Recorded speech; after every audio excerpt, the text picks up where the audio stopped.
गरीब बहू करेगी सारा काम और अमीर बहू करेगी आराम। ये सुरभि बहू अभी तक उठी नहीं, सुबह के 4 बज गए। सुरभि बहू, अरे ओ सुरभि बहू। सुरभि गहरी नींद में सो रही होती है, जिस कारण उसे सास की आवाज सुनाई नहीं देती और कामिनी जी एक बाल्टी पानी ले जाकर सुरभि के ऊपर उड़ेल देती है, जिससे सुरभि की नींद खुल जाती है। माँ जी आप यहाँ? अरे कल मुही तेरा नाश हो, सुबह के 4 बज गए। कितनी दफा तुझे आवाज दी, लेकिन तेरे कान में तो आवाज ही नहीं जाती। माँ जी अब माफ करना, मैं अभी नहा धो करके आपकी चाय और नाश्ता बना देती हूँ। और हाँ, कल से मुझे आवाज ना लगानी पड़े। याद रहे, इस घर में बहुओं को 4 बजे उठना ही उठना है। जी माँ जी। और सुरभि जल्दी जाकर नहा धोकर सास को चाय देकर घर के काम में लग जाती है और फिर नाश्ता तैयार करती है। कामिनी अपनी बहू सुरभि को बहुत तंग करती थी, केवल इसीलिए क्योंकि वो गरीब घर से आई थी और दहेज में उन्हें कुछ नहीं मिला था। वहीं नाश्ते के समय, ये पराठे के साथ दही क्यों नहीं है? सूखा खाऊंगी क्या? ऊपर से इन पराठों में घी कितना ज्यादा है। भाभी, इतना घी खिलाकर हम सबकी हेल्थ खराब करने का इरादा है क्या? हेल्थ का तो पता नहीं, घर का बजट जरूर बिगाड़ देगी। अरे गरीब घर की है ना, कभी जिंदगी में घी तो देखा नहीं, इसीलिए डब्बा ही पलट दिया। माफ करना माँ जी, आइंदा मैं ध्यान रखूंगी। मेरी ग्रीन टी कहाँ है? अभी तक आई नहीं। अभी लाई। सुरभि सौरभ को ग्रीन टी देती है, तभी पड़ोसन विमला जी घर में एंट्री लेती हैं। अरे बिमला जी, आज आप इतनी सुबह यहाँ? हाँ, आइए आइए, चाय पीजिए। बैठे बहन जी। अब बहू आंटी जी के लिए नाश्ता लगा दे। माँ मैं ऑफिस जा रहा हूँ, बाय। अरे मैं भी दुकान जाता हूँ अब। माँ, आंटी कहाँ? ये इतने घी में भीगे हुए पराठे खाएंगी? मैं आपके लिए पिज्जा बना कर लाती हूँ। हाँ बेटा, जा बना कर ले आ। और सुन, कोक लेते आना साथ में, खुशखबरी लाई हूँ। विमला आंटी के लिए मस्त चीज पिज्जा बना दीजिए। सुना, जल्दी, समझी? ये देखिए बहन जी, आपको ये लड़की कैसी लगी? अब कुछ खास नहीं, कितनी काली है और इसके नैन नक्श भी कुछ खास नहीं। वैसे किसके लिए है? अरे तुम्हारे बेटे रोहन के लिए। एक बहू तो फटीचरों के खानदान से ले आई हो, सोचा तुम्हारा कुछ भला कर दूं, इसीलिए सुबह सुबह तुम्हें खुशखबरी देने आई थी। लेकिन तुमने तो पहले ही कमी निकाल दी। ये लड़की की फैमिली शहर के टॉप 10 रिचेस्ट फैमिलीज में से एक है। अगर अपने रोहन की शादी काव्या से करवा दोगी ना, तो इतना दहेज मिलेगा कि तुम्हारी 7 पुश्तें बैठ कर खाएंगी। अब सोच लो बहन। पैसों का नाम सुनते ही कामिनी जी 7वें आसमान पर चली जाती हैं। उनकी आंखों में बस पैसा ही पैसा नजर आ रहा होता है। मैंने कभी सोचा भी नहीं था कि मेरे पास इतना पैसा होगा। अब तो पहले दुबई जाऊंगी, फिर मलेशिया से मसाज कराऊंगी और लंदन से शॉपिंग करूंगी। विमला कामिनी जी को झकझोर कर उन्हें ख्वाबों की दुनिया से बाहर निकालती है। जो सोच रही थी वो सच भी हो सकता है बहन जी। बहुत ही बढ़िया लड़की है, करवा दो अपने रोहन की शादी काव्या से। खुश रहोगी तुम भी और तुम्हारा परिवार भी। एक बहू कैसी आई है देखो। अब क्या तुम चाहती हो कि दूसरी भी वैसी ही आ जाए? अरे नहीं नहीं बहन, कैसी बात कर रही हो? शुभ शुभ कहो। और काव्या अच्छी दिखती है, किसने कहा कि ये काली है? हाँ बस थोड़ा सा रंग दबा है, लेकिन नैन नक्श में तो ठीक ही है ना। वैसे भी जब दौलत हो तो सूरत मायने कहाँ रखती है। मेरी बहू सुंदर ही है। इतनी जल्दी बहू भी मान लिया? बड़ी तेज हो रही हो कामिनी बहन। और नहीं तो क्या, आती लक्ष्मी को कौन ठुकराता है। आंटी जी लो पिज्जा खाओ। बेटा तू खा, ये तो अब मैं बूंदी के लड्डू ही खाऊंगी। फिर क्या था, विमला जी दोनों फैमिली को मिलवाती है और कामिनी जी अपने बेटे रोहन और पूरे परिवार के साथ काव्या को देखने के लिए जाती है। और जैसे ही रोहन की नजर काव्या पर पड़ती है, माँ ये किस कलूटी से मेरी शादी करवाना चाहती हो आप? मैं इसे हाँ नहीं बोलूंगा। चुप बेवकूफ, कितनी सुंदर बच्ची है, बस हल्का सा रंग ही तो दबा है। और इंसान की सूरत नहीं, सीरत अच्छी होनी चाहिए। और काव्या बहू तो ऊपर से नीचे तक लक्ष्मी का अवतार है। हाँ काव्या, अगर सच में मेरी भाभी बन गई तो हमारा परिवार बहुत खुश रहेगा। समधी जी, हमें तो ये रिश्ता मंजूर है। अब आप बताइए कब करनी है शादी? अरे जब पंडित जी अच्छा सा मुहूर्त निकाल दें। रोहन पेरेंट्स के दबाव में शादी के लिए हाँ कह देता है। एक हफ्ते बाद काव्या और रोहन की धूमधाम से शादी हो जाती है और दहेज में ढेर सारा सामान मिलता है। और जब काव्या विदा होकर घर आती है, देवरानी जी का आज अच्छे से स्वागत करूंगी मैं, फूलों की बारिश करके आरती उतारूंगी। सुरभि तैयारियों में लगी होती है कि तभी कामिनी वहां आकर पीछे से सुरभि के बाल पकड़ लेती है। सुन कलमुही, मेरी नई बहू पर तेरी परछाई भी नहीं पड़नी चाहिए, उससे दूर ही रहना। करीब जाने की कोशिश भी की तो तेरी चोटी काट कर टकली कर दूंगी, समझी? जा जाकर मेहमानों का खाने पीने का इंतजाम कर। कामिनी और शीला काव्या का फूलों से स्वागत करती है और अच्छे से उसकी आरती करती है। फाइनली मेरी प्यारी भाभी आ गई। चलो भाभी, मैं आपको आपका कमरा दिखा देती हूँ। थक गई होंगी ना? और हाँ, किसी भी चीज की जरूरत हो तो हमें बता देना, परेशान मत होना। क्यों, इस घर में नौकर नहीं है क्या? नहीं बहू, यहाँ तो नौकर नहीं है। ओह शिट, डैड ने कैसे घर में मेरी शादी करा दी? यहाँ एक नौकर नहीं है। आप बेटा, तू चिंता क्यों करती है? ये है ना तेरी जेठानी, घर की नौकरानी ही समझ ले, सारा काम यही करती है। तुझे जो भी चाहिए, जो काम करवाना हो, इसे बोल देना। एक मुफ्त खोर को कोई काम और होता थोड़ी है। ओके मम्मी जी, फिर ठीक है, वरना डैड को कॉल करके आपकी कंप्लेन करनी पड़ेगी। काव्या अपने कमरे में चली जाती है। वहीं अगले दिन सुबह सुरभि काव्या को जगाने के लिए जैसे ही उसके कमरे का दरवाजा खटखटाती है, तेरी हिम्मत कैसे हुई इतनी सुबह सुबह काव्या बहू की नींद खराब करने की? माँ जी, मैं तो बस देवरानी जी को उनकी पहली रसोई के लिए जगाने आई थी, और आपने ही तो कहा था कि इस घर में बहुओं को 4 बजे उठने का रिवाज है। हाँ है, लेकिन काव्या के लिए ये सब जरूरी नहीं। और सुन, आज सब बढ़िया बढ़िया खाना बनाना। काव्या की पहली रसोई है, वो किचन में आकर के बस खाने को छू देगी। पहली रसोई में कुछ बनाए ये जरूरी नहीं, छूना भी बहुत होता है। ठीक है माँ जी।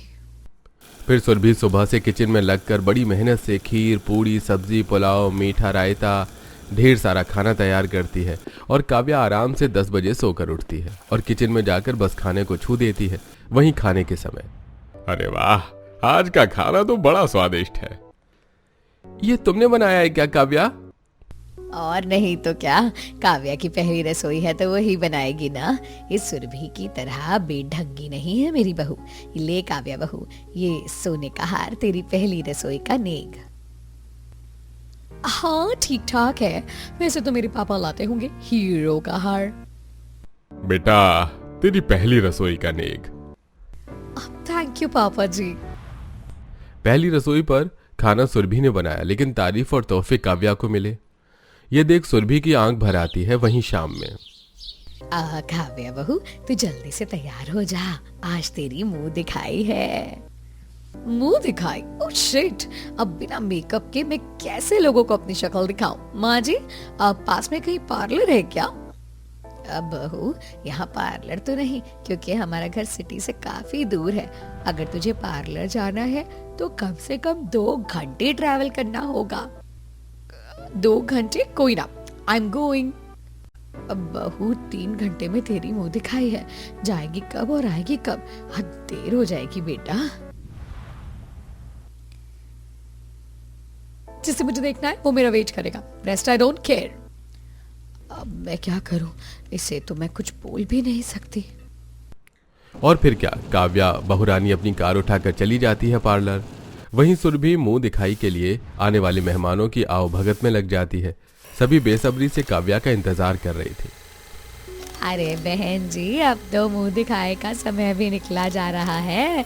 अरे बहू को बुला लो। हाँ चाची जी, अपनी बहू को बुलाइए, हमें भी उसे देखना है, रोहन ने किसको पसंद किया। सारे मेहमान काव्या के बारे में पूछने लगते हैं। ये देखकर कामिनी जी परेशान हो जाती हैं। आप सभी थोड़ी देर इंतजार कर लीजिए, अब बहू पार्लर से आती ही होगी। इंतजार करते करते 2 घंटे बीत जाते हैं और जब काव्या आती है, लो आंटी जी, आप सभी देख लो, मेरी भाभी आ गई। आई, ये कलूटी मेकअप की दुकान उठाकर लाई हो बहन तुम। बड़ा टाइम वेस्ट कराया आंटी जी आपने। अगर पता होता कि आपकी बहू ऐसी दिखती है तो मैं तो कभी आती ही नहीं। इतने टाइम में तो 4 ब्लाउज सिलकर 2000 रुपये का मुनाफा कर लेती मैं। अरे इससे अच्छा तो सुरभि बहू है, ना जाने क्या देखकर ये कोयले की खदान ले आई तुम। चलो बहनों चलते हैं। सभी काव्या की इंसल्ट करके वहां से चले जाते हैं। इन लोगों की वजह से मैंने 25,000 रुपए खर्च कर दिए, मेकअप करवाया और ये मुझे उल्टा सीधा सुनाकर चली गई। माँ जी, आपने इन सड़क छाप लोगों को मेरी इंसल्ट करवाने के लिए बुलाया था। बहू माफ कर देना, मुझे नहीं पता था कि ये सब ऐसा करेंगी। उन लोगों की तरफ से मैं माफी मांगती हूँ, चाहिए तो पैर पड़ लेती हूँ, लेकिन तू गुस्सा मत हो बेटा। सास का ये अवतार देखकर तो सुरभि भी हैरान हो जाती है। माँ जी, पैसों के लिए इतना गिर जाएंगी मैंने कभी सोचा भी नहीं था। ए कलमुही सुरभि, वहां खड़ी खड़ी क्या कर रही है? मेरी बहू के लिए जूस लेकर आ, देख कितनी डिहाइड्रेट हो रखी है। जी माँ जी। माँ जी, मेरे पैर दर्द हो रहे हैं। सुरभि चल चल, काव्या के पैर दबा, उसके पैरों की हील्स की वजह से दर्द होने लगा होगा। सुरभि काव्या को जूस देकर सास के कहने पर काव्या के पैर दबाने लगती है। अगर आज मेरे पापा के पास भी पैसा होता तो शायद काव्या की जगह मैं होती। सुरभि को कामिनी जी बहुत अपमानित करती थी, लेकिन बेचारी सुरभि उनके सारे अत्याचार मासूमियत के साथ सह लेती। ऐसे ही दिन बीत रहे थे और एक दिन। देवरानी जी, ये साड़ी मैंने आपको देने के लिए ली थी, लेकिन बहुत सोच रही हूँ कि दूं या नहीं। तभी कामिनी जी आकर बहू के हाथ से साड़ी लेकर फेंक देती हैं और उसके बाल पकड़कर पीछे धकेल देती हैं। मेरी काव्या बहू का स्टैंडर्ड है, तेरी तरह सड़क छाप नहीं। तेरी हिम्मत कैसे हुई काव्या के करीब आने की? हाँ, इससे दूर ही रहना, जा जाकर घर के काम कर। सुरभि चुपचाप चली जाती है। काव्या सारा दिन घर में आराम करती और सुरभि सारे काम। सुरभि काव्या का लाया दहेज का सामान इस्तेमाल करने जाती तो सास उसे खूब ताने देती और उसे काव्या और उसके सामान से दूर रहने के लिए कहती। एक दिन, ओ गरीब भाभी, माँ ने ये पैसे दिए हैं और कहा है कि घर का राशन और सामान ले दिया हो। मैं, भाभी और माँ जा रहे हैं पार्लर हेयर स्पा और फेशियल करवाने। तीनों कार में बैठी होती हैं कि तभी सुरभि भी आकर कार में बैठ जाती है। देवरानी जी, सभी शहर की तरफ जा रहे हैं तो मुझे भी राशन की दुकान तक छोड़ ही दीजिए। कामिनी जी सुरभि का हाथ पकड़कर उसे कार से खींचकर बाहर निकालती हैं। कमीनी, तेरी हिम्मत कैसे हुई मेरी बहू की कार में बैठने की? तेरी वजह से उसकी इतनी महंगी गाड़ी गंदी हो गई। आगे से ऐसी गलती मत करना। जेठानी जी, एक गिलास पानी दे देना। लीजिए देवरानी जी, मुझे तो टीवी का रिमोट दे दो, टेबल पर है। कोई बगल में रखी चीज खुद से उठाने को तैयार नहीं था। घर वाले काव्या के पैसों पर ऐश करते, इसलिए सारा काम सुरभि से करवाते।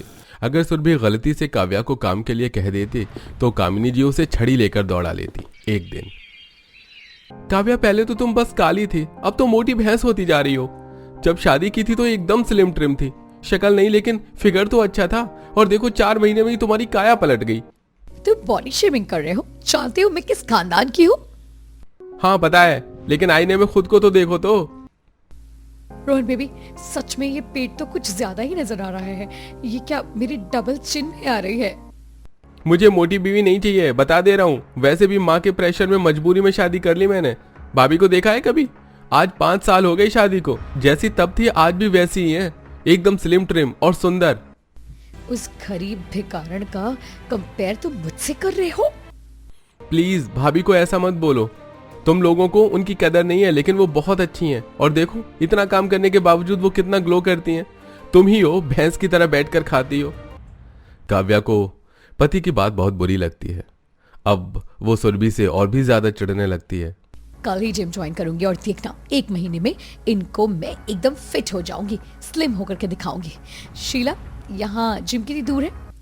जिम भाभी, वो तो शहर में है और आपको तो पता ही है हम शहर से काफी दूर रहते हैं, 2 घंटे लग जाएंगे। जाने आने में 4 घंटे और 3 घंटे जिम, आधा दिन तो ऐसे ही चला जाएगा। ना बाबा ना, एक काम करती हूँ, सुबह वॉक पर जाऊंगी और बाहर गार्डन में ही एक्सरसाइज कर लूंगी। अगले दिन सुबह उठकर काव्या जॉगिंग आउटफिट में वॉक पर जाती है, जहाँ बुजुर्ग जवान सभी लोग उसे घूर कर देखने लगते हैं, क्योंकि वो गांव एरिया में रहते थे और वहां ऐसा पहनावा किसी का नहीं था। लोगों को घूरते देख काव्या काफी अनकंफर्टेबल हो जाती है। 2-3 दिन मुश्किल से वो वॉक पर जाती है, लेकिन सिचुएशन वही थी। लोग ऐसे ही मुझे घूरते रहे तो मेरा तो घर से निकलना भारी हो जाएगा। मैं छत पर ही एक्सरसाइज कर लूंगी। अगले दिन काव्या एक्सरसाइज के कपड़ों में छत पर एक्सरसाइज कर रही होती है, तभी बगल की छत से, भाभी आपकी फिगर तो बहुत ज्यादा मोटी हो गई है, इससे अच्छा साड़ी पहनकर एक्सरसाइज किया करो। शर्म करो, मोहल्ले में जवान लड़के भी रहते हैं। खुले में ऐसे कपड़ों में आओगी तो लोगों की नीयत खराब होगी कि नहीं। लोगों की गलत नजरें और तरह तरह की बातों से काव्या परेशान होकर घर बैठ जाती है और सुरभि को देख देख कर जलने लगती है। अगर तुम 1 महीने में फिट नहीं हुई तो काव्या सच में मैं तुम्हें डिवोर्स दे दूंगा, भले ही तुम्हारे पास कितने भी पैसे हो, मैं मोटी औरत के साथ नहीं रह सकता। काव्या रोहन की बातों से एकदम डर गई थी। फिर वो सुरभि के पास जाती है। सुरभि दीदी, आप ऐसा क्या करती हो जो इतनी पतली और खूबसूरत हो? तुम्हारे हिस्से का काम सारा दिन मैं ही तो करती हूँ। तुम कुछ करो तो तुम भी हो जाओ। जूस लेकर आती हूँ, रुको। अब जेठानी जी की तरह पतली और सुंदर बनकर दिखाना है तो एकमात्र तरीका घर का काम करना ही है। आप नहीं, आज मैं जूस बना लूंगी। फिर काव्या खुद के लिए और सुरभि के लिए जूस बनाती है और आज घर की साफ सफाई भी काव्या ही करती है। अरे सुरभि कलमोही, तेरी हिम्मत कैसे हुई मेरी बहू से काम करवाने की? माँ जी, मैंने अपने मन से काम करने को सोचा, दीदी को कुछ मत कहिए। तू इतनी साइड क्यों ले रही है? बहू तू आराम कर ले। आराम करा करके मुझे काहिल बना दिया है आपने। जाओ आप आराम करो, वरना मोहल्ले में जाकर के चुगली करो, मुझे काम करने दो। अब काव्या सुरभि का हर काम में हाथ बांटने लगती है। किचन में खाना बनवाती, गार्डन की साफ सफाई करती, कपड़े हाथ से धोती और सुरभि से नई नई डिश बनाना सीखती। काव्या का बदला हुआ रूप कामिनी और शीला दोनों को पसंद नहीं आ रहा था। एक दिन जब काव्या किचन में रोटी बना रही होती है, उसे गैस की आंच से बहुत पसीना आ रहा होता है। जेठानी जी, और यहाँ तो बहुत गर्मी है। क्यों बड़ी भाभी, आपकी हिम्मत कैसे हुई छोटी भाभी से रोटी बनवाने की? हाँ, जैसे ही चोटी पकड़कर माँ के पास घसीट कर ले जाओगी, आपको तब आपकी औकात पता चलेगी। आज काव्या को शीला का सुरभि के प्रति ऐसा रवैया देखकर बहुत गुस्सा आता है और वो शीला को एक जोरदार थप्पड़ जड़ देती है। ननद हो ना, ननद बन करके रहो, माँ बनने की कोशिश मत करो, समझी? और अब से कोई भी सुरभि भाभी को हाथ लगाएगा ना तो उसके हाथ तोड़ दूंगी। काव्या का ये रवैया देखकर दोनों माँ बेटी हैरान थी कि आखिर अचानक से काव्या को हो क्या गया है।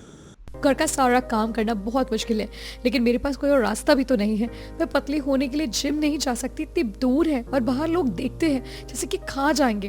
वैसे भी अभी तो 1 हफ्ता ही हुआ है, काम करते करते 1 किलो तो घट ही गया। ऐसा ही रहा तो जल्दी से कम हो जाऊंगी। ये लो तुम्हारे लिए ये रोस्टेड पीनट और करेले का जूस। इन सब चीजों से तुम्हारी डाइट ठीक रहेगी।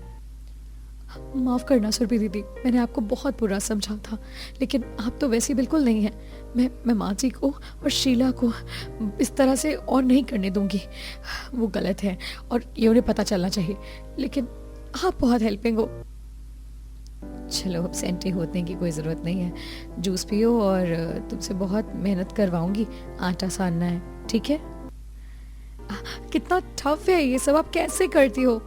बस आदत हो गई है। दोनों देवरानी जेठानी का ऐसा बॉन्ड सास नंद को हजम नहीं हो रहा था। इस सुरभि ने ऐसा क्या किया कि काव्या रातों रात बदल गई। अब तो सुरभि की वजह से हमें काव्या से अपने मौज के लिए पैसे भी नहीं मिल रहे हैं। हम तो गरीबों की तरह वापस से रहने लगे हैं। माँ, कुछ तो तिगड़म लगाना होगा। कल मैं सुबह किचन में गैस खोल दूंगी। सुरभि भाभी जैसे ही गैस जलाएगी, स्वाहा, और हमें इससे छुटकारा मिल जाएगा। और घर के काम का क्या? अरे हाँ, वो तो काव्या के पैसों से नौकरानी लगवा ही लेंगे। काव्या और सुरभि कमरे में आती हैं। बहुत बढ़िया सासू माँ, गजब प्लान बनाया है आपने, और इसका ब्लूप्रिंट मेरे मोबाइल में रिकॉर्ड हो गया है। अगर आप जेठानी जी के साथ कुछ भी करेंगी तो मैं पुलिस को बता दूंगी। नहीं बहू, ऐसा नहीं करना, मैं ऐसा कभी नहीं करूंगी। वो तो बस लालच में आकर पागल हो गई थी। और फिर क्या, कामिनी जी फिर कभी सुरभि से उल्टी जुबान बात करने की भी हिम्मत नहीं करती और काव्या को भी अपनी गलतियां रियलाइज हो गई थी, जिसके बाद वो सुरभि से मिलजुल कर रहने लगती है। दीदी देखो, आपकी मदद से केवल घर का काम करके ही मैं पतली हो गई। फाइनली अब रोहन मुझे डिवोर्स नहीं देंगे। मैं वैसे भी तुम्हें डिवोर्स नहीं देता, ये सब तुम्हें सबक सिखाने के लिए किया था।